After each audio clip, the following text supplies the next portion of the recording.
এই হবিগঞ্জের মাটি আহলে সুন্নাত ওয়াল জামাতের ঘাঁটি। আহলে সুন্নাত ওয়াল জামাত পাড়ায় পাড়ায়, মহল্লায় মহল্লায়, ঘরে ঘরে এই ইসলামকে তারা সুন্দর করে ধারণ করে এই পর্যন্ত এসেছে। আজকে দেখা যায় আমরা যখন রাস্তায় ধর্মের কথা বলি, শান্তির কথা বলি, এক শ্রেণী মানুষ আমাদের কণ্ঠকে রুদ্ধ করার জন্য চেষ্টা করে।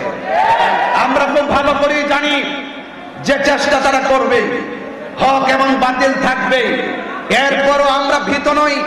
আমি শুধু পরিষ্কার ভাষায় বলতে চাই, আহলে সুন্নাত ওয়াল জামাতের এই হবিগঞ্জের আহলে সুন্নাত ওয়াল জামাত আমরা যেভাবে ধারণ করি, এবং আহলে সুন্নাত ওয়াল জামাত যে একমাত্র শান্তিপ্রিয় দল, স্বাধীনতার পর থেকে এই 53 বছর হওয়ার পর আজকে আমরা বাংলাদেশে আমরা দাক্ষিণভাবে প্রমাণ করতে সক্ষম হয়েছি এই বাংলাদেশে একমাত্র শান্তিপ্রিয় দল আহলে সুন্নাত ওয়াল জামাত।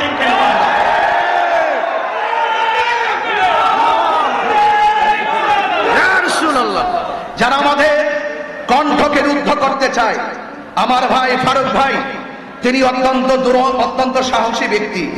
ফারুক ভাই অত্যন্ত নিবেদিত প্রাণ, যিনি আজকের এই প্রোগ্রামটিকে সুচারুরূপে পরিচালনার জন্য তিনি যে গ্যালারিতে যাদেরকে আজকে আনা হয়েছে, আমি জিকে গাউস ভাইকে পরিষ্কার ভাষায় শুধু এতটুকু বলতে চাই, আজকে যারা এখানে এসেছেন এরা একটি প্রতিষ্ঠান, এরা লক্ষ লক্ষ কোটি কোটি লোকের প্রতিনিধি। যদি আমাদেরকে বাংলাদেশে যে কোনো মাঠে যদি ছেড়ে দেওয়া হয়, আহলে সুন্নাত ওয়াল জামাতের কোটি কোটি সুন্নি জনতা তরিকাপন্থীদের উপস্থিতিতে এই বাংলাদেশের সেই মাঠ তরিকাপন্থী থেকে মাঠে চলে এই বাংলাদেশের একটি সন্ত্রাসী করে দিবে। যারা আমাদের কণ্ঠকে রুদ্ধ করতে চায় তাদেরকে আমি পরিষ্কার ভাষায় বলতে চাই, ইন্নাল্লাহ ইউমাহিলু ওয়ালা ইয়ামহুল, আল্লাহ ছাড় দেন কিন্তু ছেড়ে দেয় না। ইন্নাল্লাহ ইউমাহিলু ওয়ালা ইয়ামহুল, আল্লাহ ছাড় দেয় কিন্তু ছেড়ে দেয় না। এটা কেন বলছি?